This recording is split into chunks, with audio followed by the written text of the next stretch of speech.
to get started by describing my GIS Career Technical Education program.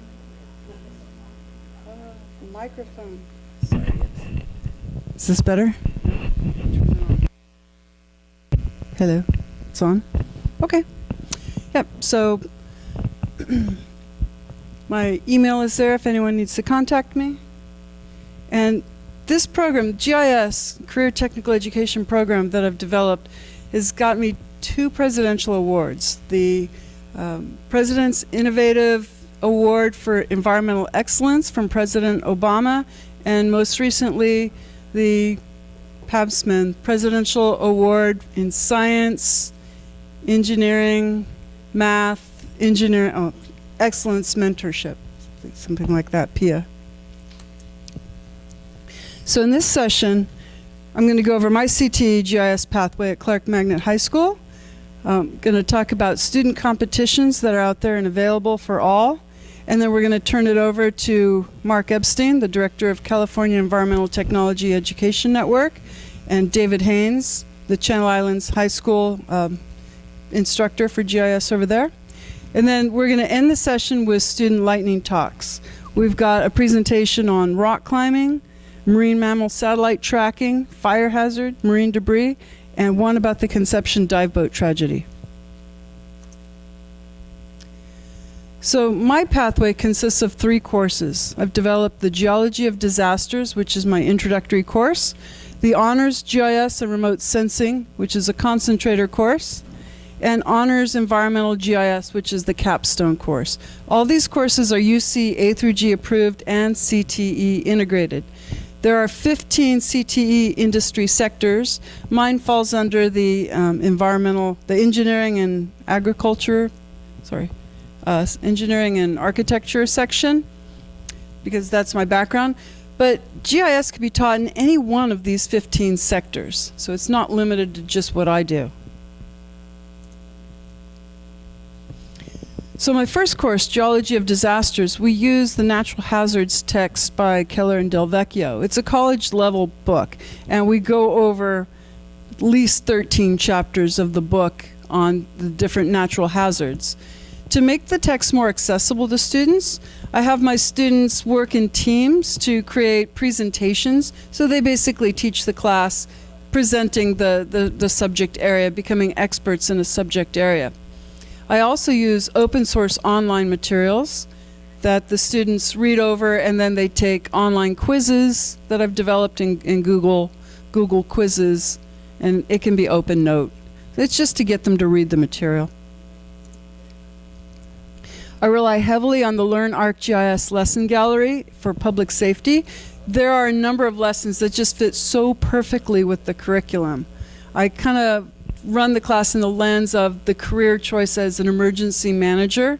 So students learn about the natural disasters, they work with the natural disasters in GIS, and then they basically think about, if I was in charge, if I worked at the city in GIS, what would I need to do to get these resources available to the public safety responders. We end with a project that I start the second semester where I put students into teams and they build their own city. Let's see if I go online here. And they spend a lot of time building their city. I kind of use it as a mental health break. While they're building their city, they're still doing other things. And by the end of the year, I have them take some remote sensing images of the city. So either I'd like to get them to be able to fly a drone over the city, but right now they're just using their cell phones, getting before pictures of the city, and then they go out and an earthquake hits. In this case, it looked like a magnitude 100 earthquake hit the city, the way they shook the thing. But they followed really strict building codes, so there wasn't a whole lot of damage. But you can see, the before and the after swipe of their city. So after the earthquake struck, here's another city, the next thing was followed by a tsunami. And so, again, building codes were really good, and the tsunami didn't destroy everything. Here you can see the before and the after of a tsunami. You did have a building that was destroyed. So this team did something pretty cool. They made tabs that were bookmarked so they can go in and get a closer look of that one building that was destroyed. But still, the tsunami wasn't devastating enough for some students. So then Godzilla struck. And they had a lot of fun with this. Just, you know, ultimate destruction is what they were after. So here it is after Godzilla. But they had a lot of fun with this in the class. I think that was their highlight of the class. But that kind of imitates what emergency managers and remote sensing experts would do for public safety, you know, compare remotely sensed imagery before and after disaster to see where do we need to focus our resources. The next class, my concentrator course, is Honors GIS and Remote Sensing. I have 4 units in that class, which I will go over. The first is Introduction to GIS and Remote Sensing, where students learn about the Landsat program and different sensors that are available and collect information on the world. And in this program, they learn ArcGIS Online, they learn the mobile apps, and then they learn ArcGIS Pro. Unit 2, we focus on ocean GIS and remote sensing, and I happen to have a couple of remotely operated vehicles that the students use. We go out on field trips, they get to run the ROV in the ocean, and our ROV has what's called a smart tether. It's got GPS embedded nodes, so it collects coordinate data everywhere the ROV goes. And so it generates a CSV file, which the students then create their own maps of what they saw underwater, where the ROV went, and pictures and video can be our geo-reference to those areas. The Land GIS Remote Sensing Unit, I give students an opportunity to choose a learning path. Are they interested in GIS and agriculture? Are they interested in climate change, urban planning, wildlife conservation? So they choose a pathway, and again, the Learn ArcGIS lesson plans fit with whatever pathway that they've chosen, and it's easy to grade as well. And then we do projects based on what their interests are. To end the year, we do the Mars Student Imaging Project, and for this, my students use the NASA Planetary Data Portal, and they get images from the Mars exploration rovers, mainly Opportunity and Spirit, and those images come in as a single bandwidth. So they have to take 3 bandwidth pictures from the same rover, the same lens, right eye or left eye, and from the same spot, and then they combine them to create false color composites. And here's pictures that the students made of Mars. They're really, really stunning pictures that they come up with. That leads into the Mars Student Imaging Project from JPL, NASA, and Arizona State University, where they look at the geology of Mars from the satellite that orbits Mars, takes images, and they look at some of these geologic features and they compare it to the geology on Earth to try to determine how were these features formed. And then they choose one spot, one interesting feature on Mars, and they create a project around that. For this, they use JMars. It's a GIS tool from NASA, and that creates stamps, so they could look at a tiny spot in higher resolution, or they could look at a broader context area, and they can analyze it using the tools provided by NASA. Then they write a technical report. It really, really dovetails into the next generation science standards, because they come up with a big picture question. They come up with a research question and a hypothesis to investigate their question. And they use their tools, do their research, and answer their research question. The capstone course, Environmental GIS, is all student-directed. It's project-based. Again, 4 different units. We focus on, first, a local land-water environmental issue, then a local air-climate environmental issue. Then in Unit 3, they scale that up to look at that issue at a global perspective. And then Unit 4 is GIS Young Professional. This is where they're going to conferences and presenting like they will today. and they're updating their resume. They're just getting ready to go out and get a job. This class focuses on student competitions. We enter the high school mapping competition. We've done Streets to Sea from the Department of Public Works a couple of times. The Lexus Eco Challenge is really what this course fits the best. I've kind of done the curriculum to follow the Lexus Eco Challenge. And through this competition, my students have won, since 2007, my students have won over $500,000 in scholarships and grants, because we normally do very well in the Lexus Eco Challenge. Skills USA is new for us, but we've entered it for the past couple years. The first year, I had students medal in regional, get gold medal at the state level, and then get a silver medal in nationals. And last year, I had a team go all the way to nationals and become gold medal winners in nationals. So this year, I've got 3 teams, and you'll see some of their presentations today that they'll be bringing to Skills USA to the state in April. We also do the Southern California Association of Governors Story Map competition. I know there is a session on that today. Students have been finalists for the past 2 years in that competition. There's a President's Environmental Youth Award and GeoInt Scholarships, which is high school, but it's also college level scholarships.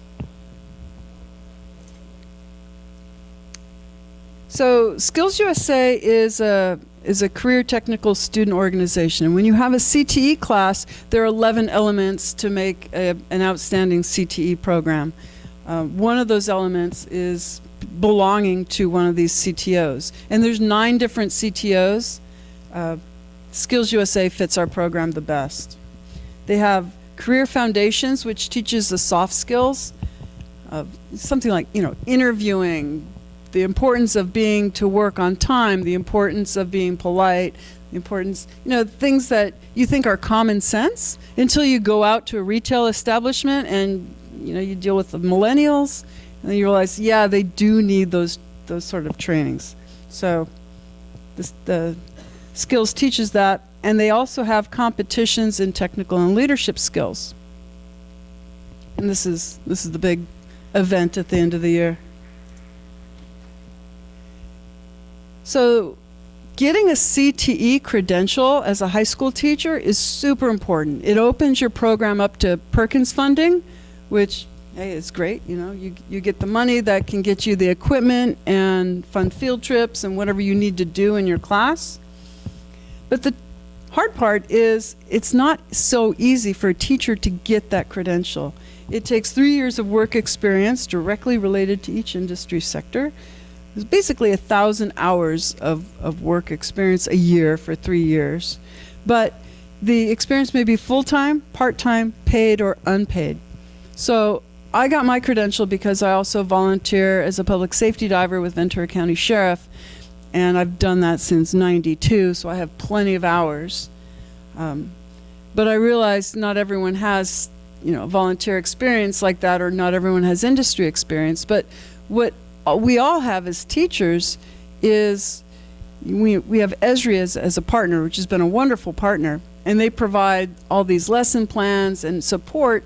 And so I propose to Esri that they give teacher volunteer hours based on teachers piloting their lesson plans. Give them feedback. Yeah, we use this lesson. This is what worked. This is what didn't work. We have access to Esri Press. Maybe review a book, give them their feedback. So I proposed that to Esri, and they were interested, but they have a lot on their plate, and it's not on their radar right now. So what I was thinking, if anyone else is interested and think that this could be helpful to them, email Esri or email me. Here's my email. Put it in the subject line, and I can compile it and make a bigger case to Esri and say, look, it's not just me. I already have my credential. But there's other teachers out there that could benefit from this. And I would like to see Skills USA offer a GIS-specific technical skills competition. They don't right now. What my students are doing is the Career Pathway Showcase, which is really cool, and it's a lot of fun. But I'd like to see more. We're there state is for 3 or 4 days. They're there for 3 or 4 days for an 8-minute presentation. So I'd like to give them a little more to do. So if anyone is interested or would like to discuss this further, please feel free to email me. Mark is with the California Environmental Technology Education Foundation, and he will be joined by David Haynes from Channel Islands High School. Thank you.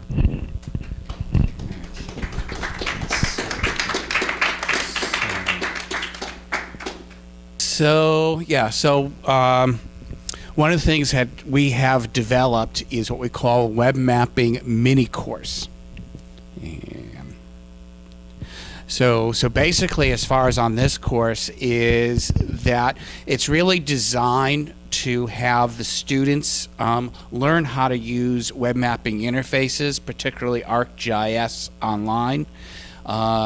We actually began this process shortly after ArcGIS Online was rolled out as workshops for the high schools that I had been working with in their career academies that I was doing teaching as far as on GIS software with ArcView 3.x or whatever.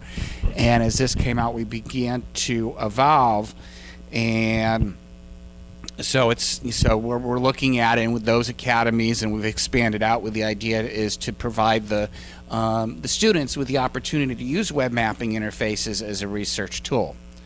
And we're also looking to provide the students with the ability to create interactive digital maps to communicate information. And actually, this has become more important since the adoption here in California of the new history social science framework, which does include geospatial technology, which is a new addition. And in that, as far as at the high school level, the wording is basically they're looking to have the students in their high school history social studies classes to be able to create digital maps to support arguments. So that's the overall purpose of the course. The course delivery, as we move from doing the workshops, is that it's gone into an online environment. One of the teachers I worked with had mentioned and sort of introduced me to Edmodo, and when I did a workshop for David, he's used Edmodo and basically got me using it, and we started doing the mini course using the Edmodo platform. It's a series of videos with exercises that go with each video. The videos run roughly 5 to 10 minutes each. They're step by step as far as what I call, and I'll go through the key fundamental skill sets to be able to use ArcGIS Online, and then the exercise go along with it. One of the things that we had found, and I would say it's still somewhat true today, is the stuff that's put out online, tutorials and stuff for ArcGIS Online, they're usually developed with a perspective that somebody's coming in and knows something, and it really doesn't, getting started with those doesn't work very well for K12 students, so this sort of fills and gets them prepared. So we'll go through as far as on those. The introduction lesson is basically getting them to create their Edmodo account, learning how to download a document, uploading the document to be able to answer the questions, and how to submit the assignments. So it's just basically the nuts and bolts of using the Edmodo interface. The second lesson is we introduce them to itouchmap.com, which is an interface to be able to get a better understanding and locate a point and getting the latitude and longitude. And actually the latest version on this interface is a little bit cranky with the pin, and I may go elsewhere with that. But doing this is that they are learning to record latitude and longitude in both degrees, minutes, and seconds, and also in degree decimal, and being able to import coordinates that they have so that the interface will take them to where it is. And as far as so this is as far as on the first lesson, as far as on that. And it usually actually getting the kids motivated. They like looking at the aerial images and stuff and playing with the other things. The second lesson is getting them started with ArcGIS Online. This is where we have them to create their ArcGIS Online account. Most of the schools that I'm dealing with the change in that creating account interface is that they're working with using with their Google Classroom accounts. However, we have found that there is a glitch in the Google Classroom software, so about 10% of the time is that we hit a problem, we wind up manually creating an account, getting them in this lesson to understand as far as the various attributes and to search what maps, publicly shared maps by different topics. And a lot of that is sort of that they can see, this is the assignment that they have is that they're assigned to pick 3 topics and describe 3 maps in each topic, so they get a little bit of exposure to different designs of how people set up their maps. Next, we'll do, and we've done a little bit over the years of switching. So this year, as far as we used to do from here, ArcGIS Online, as far as the base maps and the adding data, saving and sharing, it is so basically is opening up the map viewer, changing base maps, adding data from the ArcGIS Online library, saving a web map in the sharing options, having them share for everyone, learning how to use the ArcGIS Online content file management system, and to copy and paste a web map URL. So basically the assignment for this is that they pick a topic or multiple topics, search the ArcGIS Online library, add the layer on there, save it, share it, and basically submit that map with the URL on the Edmodo. Next, we get into the ArcGIS Online symbols, and this we really revamped substantially this year with the symbology. Previous years, we had used a structured exercise for the ArcGIS Online, mapping your World Series on the telephone lines, but we found as far as the geographic concepts and mechanics, the kids were sort of getting lost on the two things. So we redid the lesson to just specifically focus on creating as far as the symbology, as far as the key things, as far as the attribute selection, being able to classify the data, knowing the different styles, adjusting shapes, colors, sizes, and as far as outlines. So in this exercise, what we do is we give them as far as the titles of the layers, one being United States, one of those, major cities and rivers. So basically the states, we have them go the attribute as far as population 2015, classify the data as far as with 5 classifications for quantile, set using the red color ramp and setting the outline to a certain point size. For the cities, we use again 5 classifications, natural breaks, set the size for a 10 point and a 2 point, and then for rivers is major rivers, set it for the color for blue. Oh, and on the cities we do green as far as the green color ramp, and then the rivers as far as a blue, and making it as far as a 3-point line. So for, so that they have the experience of bringing in a point, area, and line, file, and adjusting as far as on the symbols. And this year, this has worked out a lot better.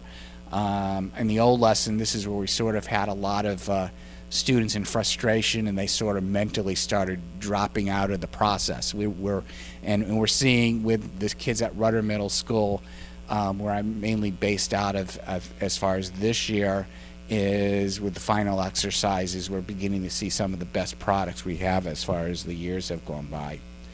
Next, we go into importing data in ArcGIS Online, basically point data, using Excel or Google Sheets to with the spreadsheet field titles, being able to convert it to a CSV, and importing data. Actually, this is the particular skill set that David concentrates on, and I find a number of high school teachers that have worked on this. This is a big thing, is making a spreadsheet to import different points and put attributes in there. So on this, the exercise, what we do is we have them as far as 6 locations in their community, using iTouchMap to get the latitude and longitude, what the place is, import it, set the symbology uniquely so each of those places have a unique symbol.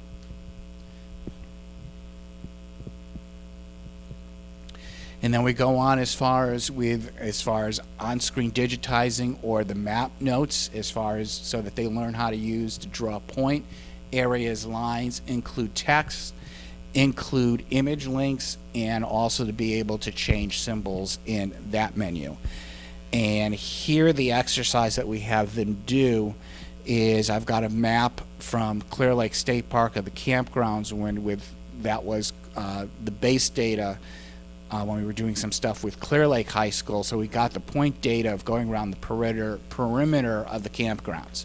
So the assignment is that they save that map to their account, and they use the area tool to connect the dots to create an area, and then make each of the areas a unique color and put the name of the campground in the map note heading. And then here we go as far as with the ArcGIS Online, converting into and creating application maps or story maps. So, and this is always very constant change, because Esri is constantly changing the interface of the story map templates, but we go through the conversion of the web map to the web application maps, the different templates, and the builder. And what we do with this exercise is they go back to their importing data map, and they use the map notes where they put a point on there, what it is, and the description why that place is important to them, and they make the map note symbol transparent, and they turn off the pop-up for the data table, and then they convert this into a web application story map. We used to use the simple map viewer, which has been basically retired out, and this year we decided to use the tabbed template with just a single symbol. We sort of debated of using an express map or going to the tabbed, and the teacher that I worked at, Rudder, we decided using the tab because it would get them used to using the builder and the experience as far as on that. And then where we wrap up as far as what we call a freestyle map assignment. Last year we concentrated on this as far as with something related to history or social studies because of the new framework. This year we went back as far as on that. So topic of their choice, can basically create the web map or maps, use the web app, so to convert it to a web application story map of their choice. What we've done on this assignment this year is we used as our criteria a modified view version of the story map competition matrix. And here, when they do the actual project work, this is where they really start learning about the functions, not in the lessons directly. And I believe when it comes to this type of technology in general, it's like give the kids a basic, give them an assignment, and as they do the assignment, they're going to start asking the questions of what else can I do, because there's no way, I feel no way you can't get into every nook and cranny, and as it's becoming more web-based, it keeps changing anyway. And in the future, what we're looking in there is a lesson in Express Maps and potentially Google My Maps. And I think, yeah, that's it. So that's what I got, and that's our web mapping mini course.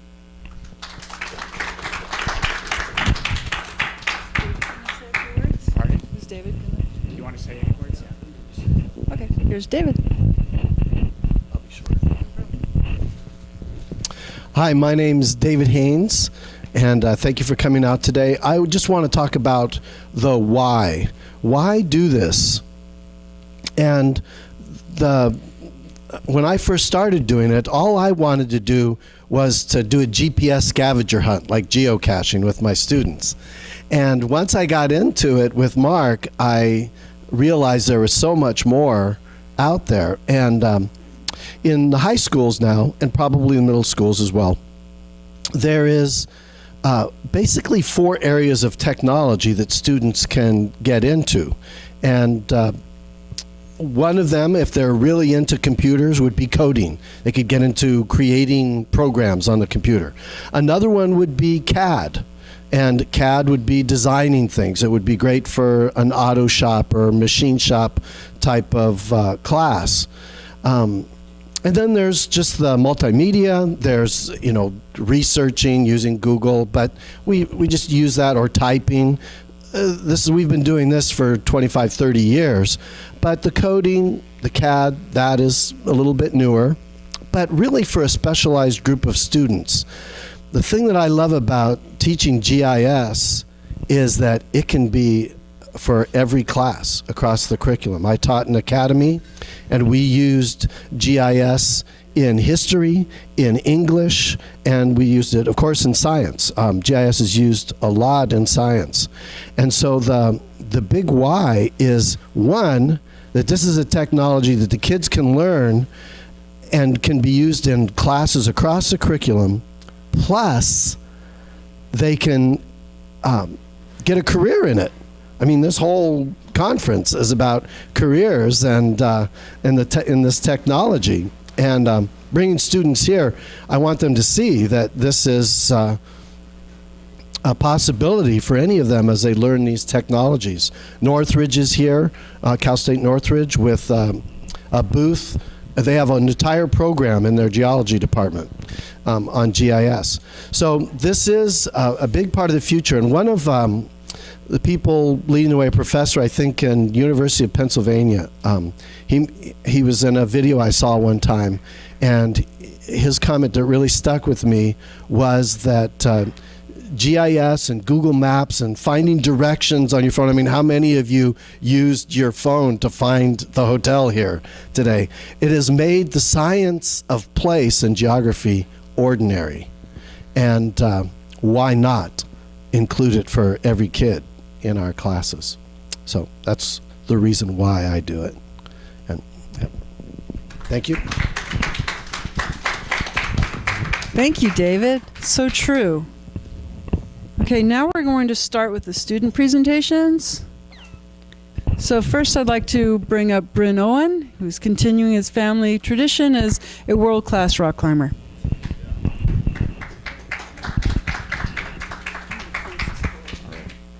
So I've made my presentation on mapping the trails in Holcomb Valley Pinnacles, which is a rock climbing area in Big Bear. Have any of you been to Big Bear?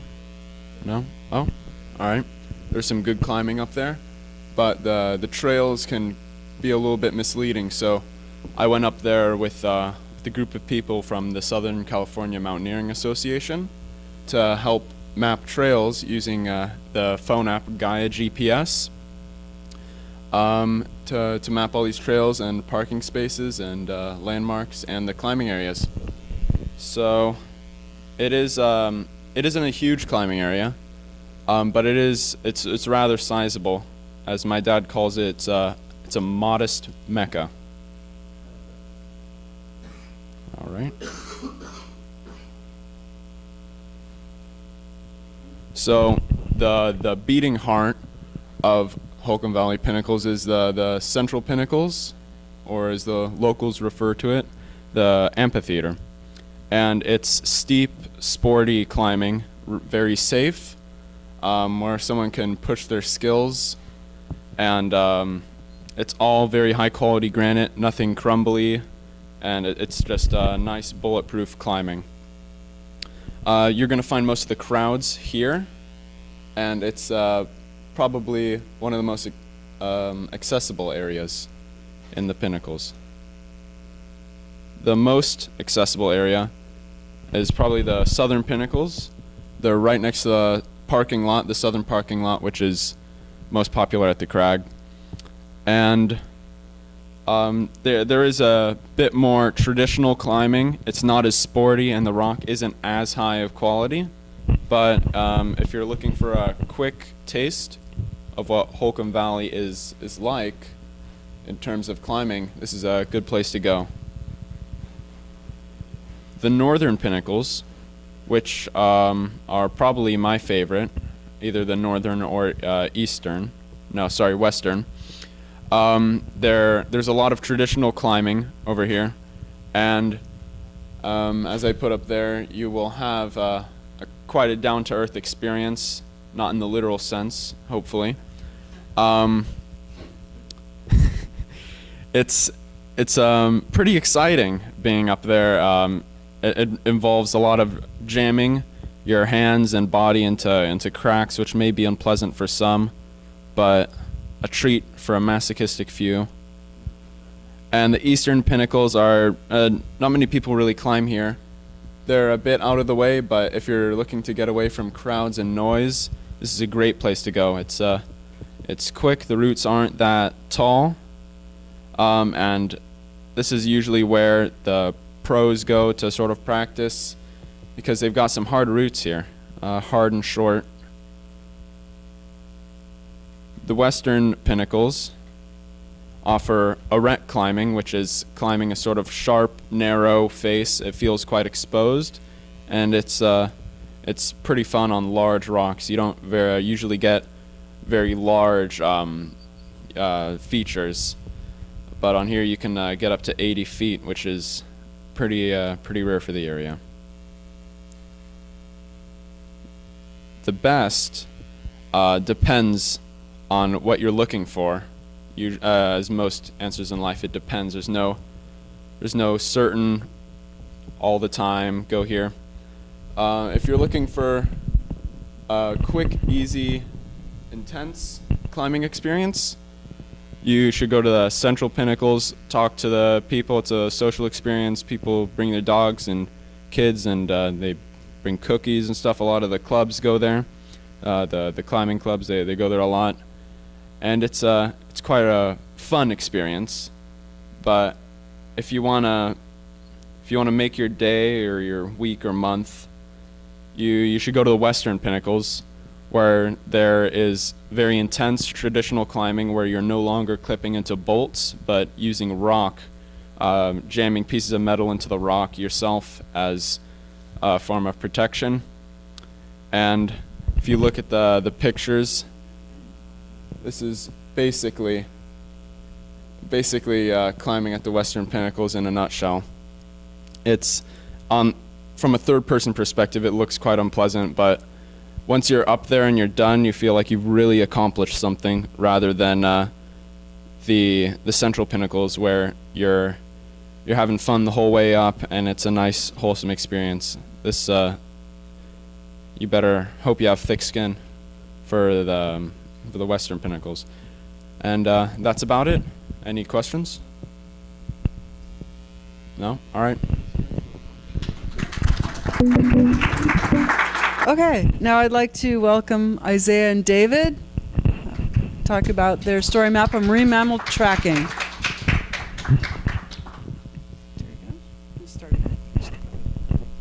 Hello, I'm David. I'm Isaiah, and today we're going to be talking about Carol, who was a harbor seal who was rescued and sent to the Marine Mammal Stranding Center in New Jersey.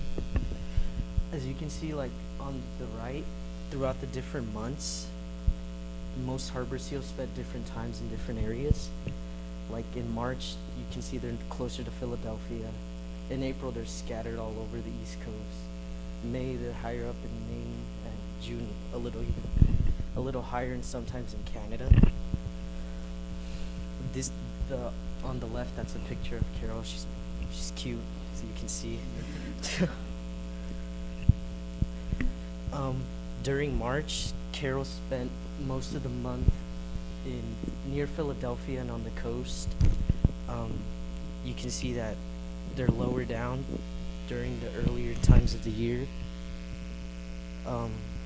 Usually when they're down the coast. They're usually looking for a mate and to have children. And they rescued her around this area because she had a respiratory infection.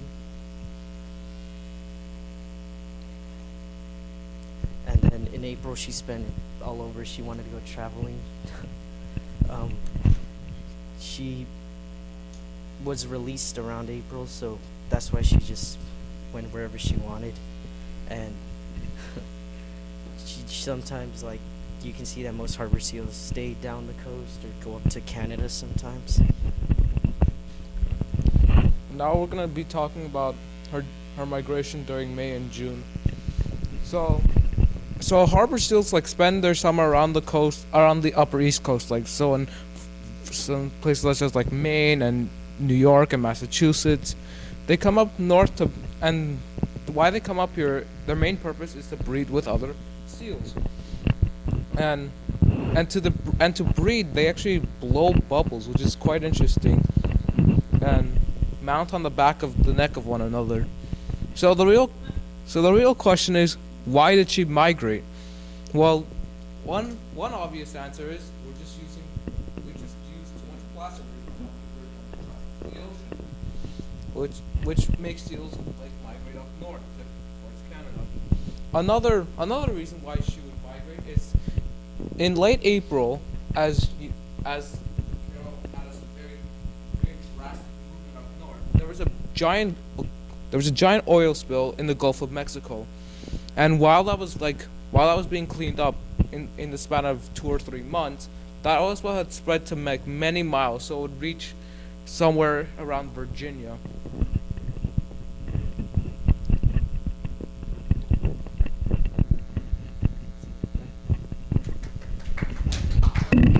Thanks, guys. That was a lot more research than other teams had done on trying to figure out why the seals were where they ended up. All that data was provided by WhaleNet. It's online, it's publicly available, and there's a number of different marine mammals that are tracked by the WhaleNet network. So now I'd like to welcome up my Natalie, the only one that came from her team, to discuss the ever-growing threat in the WUIs. Good morning, everyone. I'm Natalie Bagumian, and today I'll be talking about the ever-growing threat in the WUIs, also known as the wildlife-urban interface. I worked on this story map with 2 other people, Matt and Alex. However, unfortunately, they couldn't make it today. But I'll basically be talking about the growing fire epidemic and little steps to fight it. Now, I used ArcGIS to make this map, and if I zoom out, you can see that I added a layer called fire perimeters that show many fires that happened along California. Now the legend shows many different ways the fire happened, so the causes of the fires. Now we can see that it could go from lightning to something simple like smoking, and fires can really happen from anything. We marked Glendale, and below Glendale by the Griffith Park, actually at the Griffith Park, there was a major fire that happened in 2007, I believe, and it was caused by a person throwing his or her cigarette onto the floor, something careless like that, and it caused a huge fire at Griffith Park. Matt made this slide. He made a GIF of fires that happened from 2010 to 2018, and as we can see, there are major changes between those 8 years. We could see in 2018 there's like a lot more fires than 2010, and like I said, fires can happen from anything, and if fires happen from something careless, it's more disappointing because we know that it was like preventable. However, it still happened. Alex, one of our teammates, he had a drone which he wanted to include in this project. So he decided to go to Duke-Majan Wilderness Park because there was a fire that happened there a few years ago. Because of the station fire triggered this fire from happening. So he took his drone over to Duke-Majan Wilderness Park, and he took some drone footage of some of the burn scars that was left from the fire.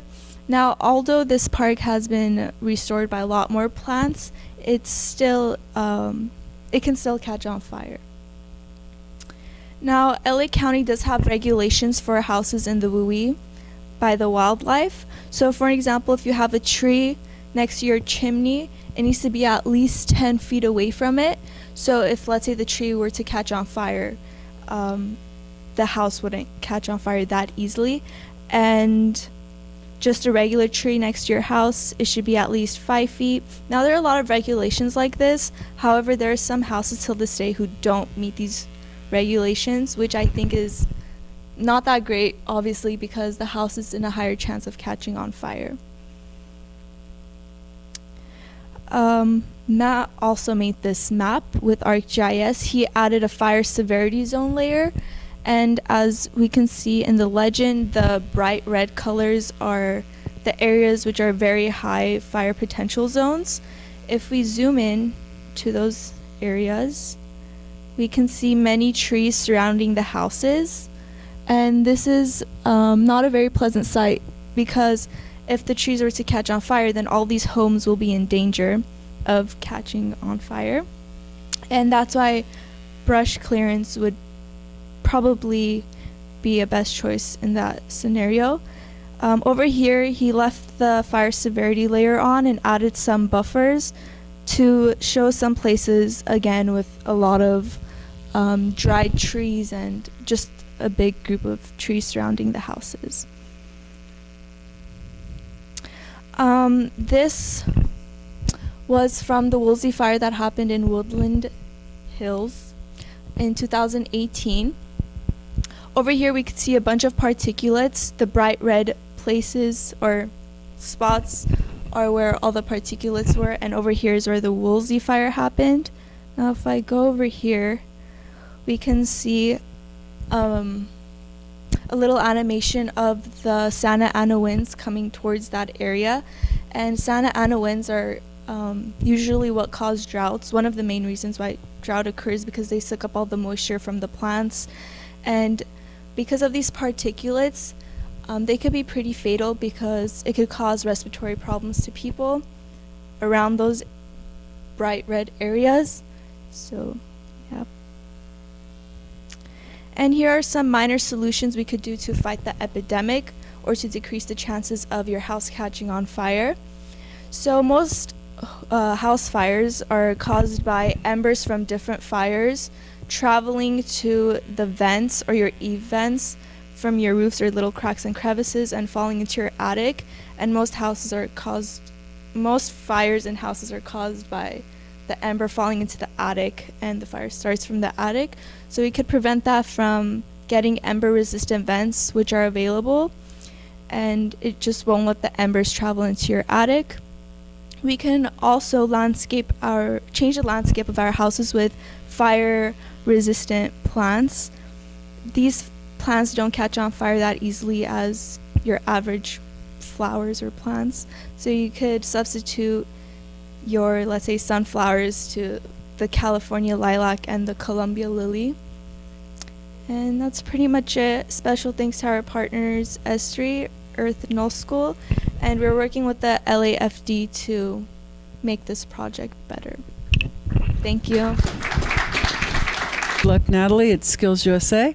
Next, we've got Janice and Michaela, the Litter Rangers, to showcase their project on marine debris. So, hi everyone, we're the Litter Rangers, of course, and what we did is that we wanted to tackle the issue of littering through the works of a story map. And so, when you think of littering, it's usually such a elementary talk amongst people. Everyone thinks it's such a minor thing. It's like, oh, just throw your trash away, but it really isn't the case. It's a major disregarded issue in our society, and one of the biggest things is that we all contribute to it in some way. So, when we look at, according to a study in 2018, 75% of people have admitted to littering, but in the past 5 years, but has anybody really been doing anything about it? So if we kind of like take a look at just like a basic day, we look into some statistics in that 52% of motorists are just dropping like cigarettes and plastics and all kinds of dangerous trash when you're just trying to drive across, like, the road. But then when you look into another big but smaller statistics like pedestrians only causing 22.8% of litter, but they're dropping around like coffee cups and all these disgusting trashes around like nice public places like beaches and parks, and I'm sure that can cause more hazards. And we see here that comparing these two pictures is that top 10 items found on the ground, and then also top 10 pieces of trash found in the oceans. And these photos aren't too different, and we wanted to observe that. So when you really think about, oh, just a candy wrapper, we're just gonna drop it here, it's not gonna hurt anybody. It'll decay soon. But like in actuality, what happens is that will become like a microplastic, and that will get into our waters, and that just sets up a toxic chemicals in our water, and we don't want that. But to many people, that isn't really in their heads. They're like, how can we just drop trash on the ground, and how does that actually get into the waters? That's why we wanted to use this program to observe this issue. And so here we have a Rice Krispie treat wrapper near the water, so that's not very good.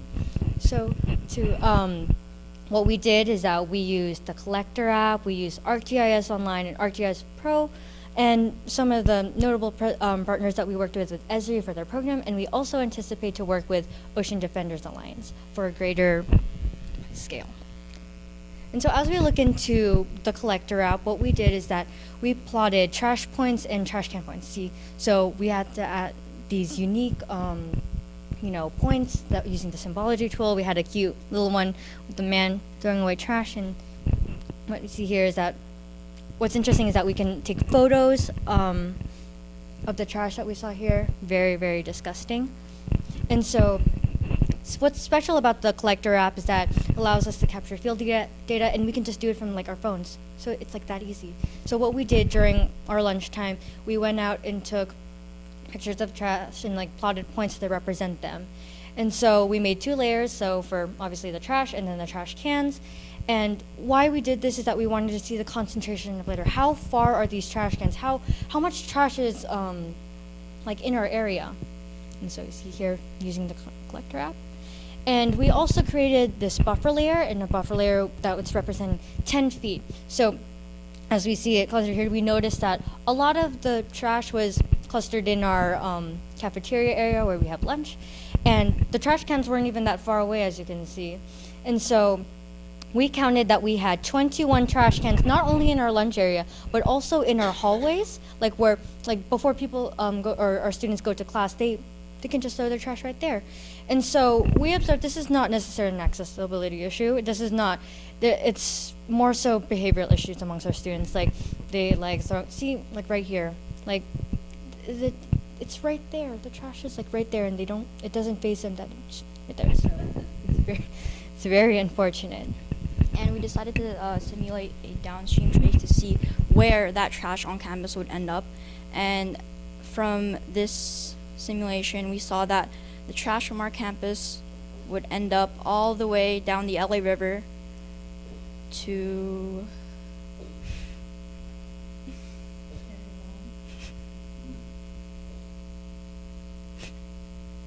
all the way down to Long Beach, here near Rosie's Beach. And around 200 million tons of trash from our everyday lives would end up down here in the LA River and be deposited down the Pacific Ocean. And we decided to take it a step further by actually going to Rosie's Beach in Long Beach and see just how much trash would end up on the beach. And from here we saw that there were some plastics laying on the ground and some pipes.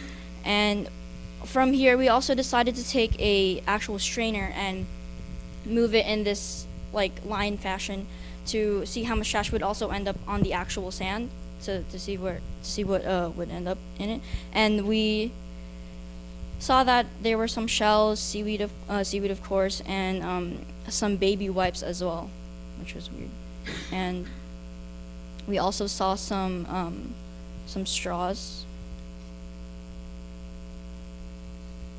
And it's just, it just shows and demonstrates how, such little trash on campus and everyday trash that we throw away, would end up into the ocean, and how it affects our marine environment and everything like that.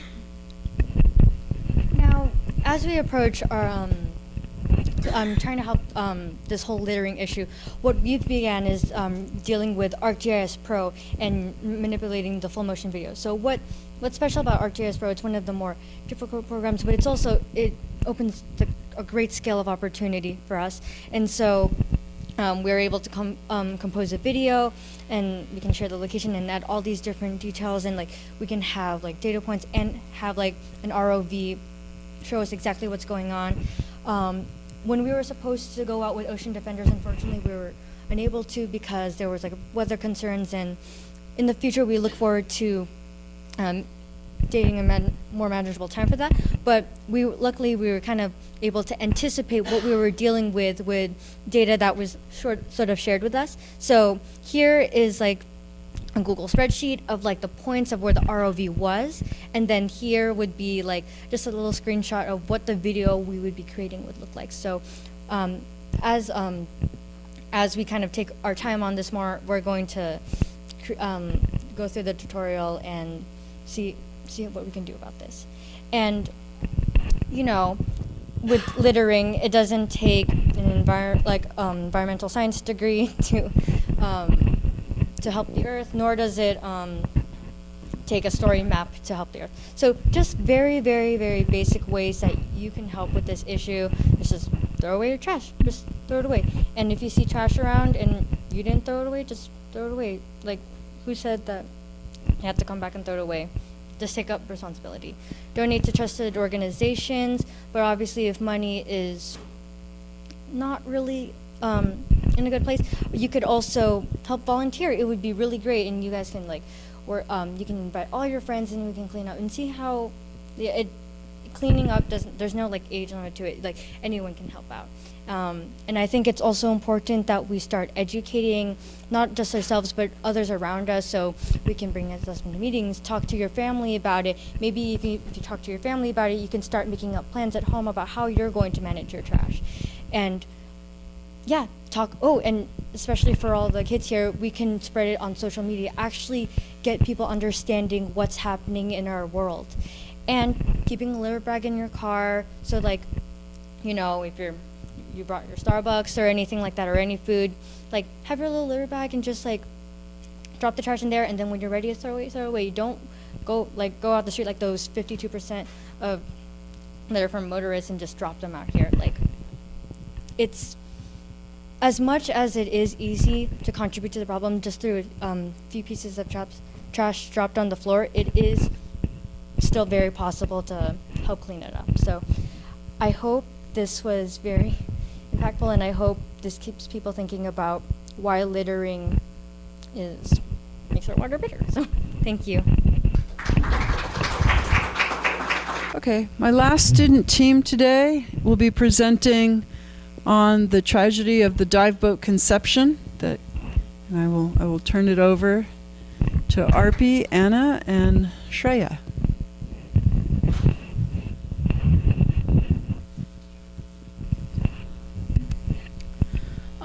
Okay, so I'm Anna, that's Shreya, and that's Arpi, and we did our presentation on the tragedy of the Conception, the death of a vessel and its passengers.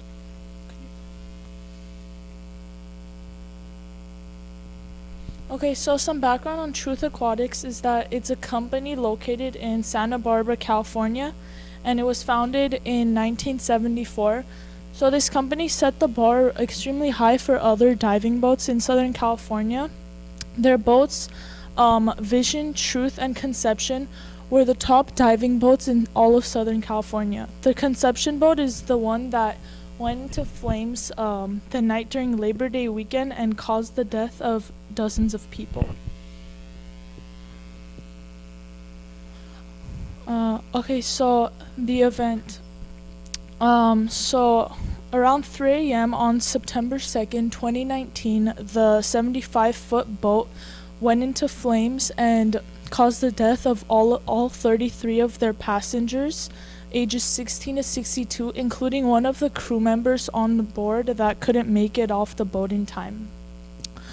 So this tragic event took place off the coast of Santa Cruz Island, and the boat, as well as its passengers, sank to the ocean floor. The event was recorded as one of the worst maritime disasters to strike California in more than 150 years. The fire happened around 3 a.m. and the wooden ladder that they could have used to easily escape to the main deck was also on fire. And so the five crew members who happened to be on the bridge of the vessel had to jump down to the main deck and easily escape the vessel, while the remaining crew member and 33 passengers who were sleeping in the bunk rooms were unable to make it out in time. After the fire, search teams were deployed along with divers to find the missing bodies. All coastal sheriff departments from San Luis Obispo till Orange County responded. This image in particular shows the Ventura County Sheriff's search and rescue team. Okay, the report. According to the National Transportation Safety Board, the NTSB, there weren't any mechanical or electrical issues that were reported by the crew members, and so although the main cause of the fire is technically unknown, the board believes that the fire originated in the galley of the ship rather than the engine compartment.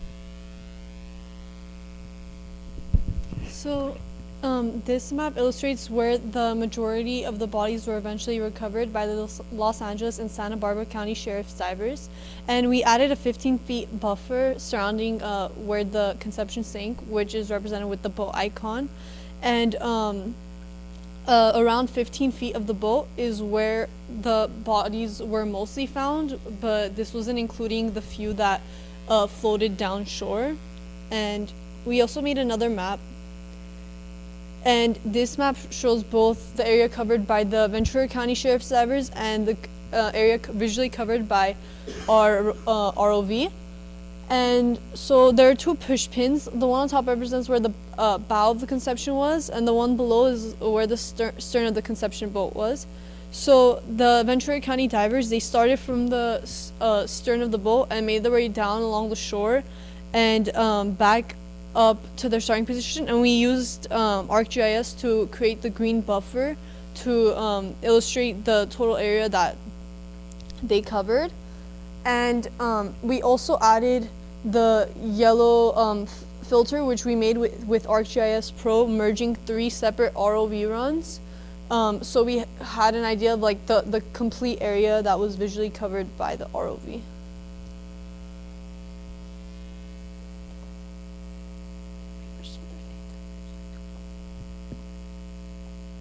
And also, we used, we checked with null school Earth to see like why the bodies floated down. And the ocean currents on September 2nd, 2019 were actually going like southwest, which makes sense as to why some of the bodies floated offshore. Okay, so with the ROV footage that we collected, as you saw in the map, we started to make a full motion video on ArcGIS Pro, and we ran into some issues regarding like the metadata of the footage that wouldn't go into the ArcGIS Pro. And what this metadata would give, it would give us the ability to use ArcGIS Pro functions such as making bookmarks, zooming into, and making fast forwarding. And we're currently working on the CSV file to input it onto the Pro to make our full motion video and finish it up, and to have more evidence on the Conception fire. So we want to say thanks to all of our project partners, of course, Esri, for providing us with the resources like ArcGIS and ArcGIS Pro, which allowed us to create the project, and the Ventura County Sheriff's Department for providing us with the data that the divers took, and the Santa Barbara County Sheriff's Department, because we're actually going to be sending them our finished story map once we add like our full motion video and all the data, so they can keep it with their files related to the tragic event.